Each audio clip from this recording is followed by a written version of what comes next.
નમસ્કાર મિત્રો, કેમ છો?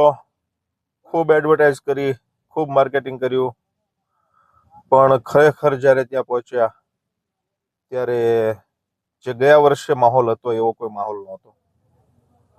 નામ મોટું છે પણ કામ બહુ નાનું છે. આમ જોવા જઈએ તો અત્યારે 23, 24, 25 કૃષિ મેળો જે રાજકોટમાં ચાલુ થયો છે, લગભગના મોઢે એક જ વાત હતી કે મજા ન આવી. જો તમે પણ આવવાના હોય તો એક વખત વિચાર કરીને પછી આવજો. કોઈ ગ્રુપમાં ગયા હોય તો એને પૂછી લેજો, કારણ કે એટલું બધું ખાસ આ એક્સપોમાં છે નહીં. કોઈ એવી નામાંકિત કંપની નથી કે કોઈ નવી ટેકનોલોજી વાળી કંપની અત્યારે આ એક્સપોમાં પાર્ટિસિપેટ થઈ નથી. મારો પોતાનો અનુભવ ખૂબ એટલે ખૂબ ખરાબ રહ્યો છે. હવે તમારે વિચારવાનું, તમારે જવું કે ન જવું.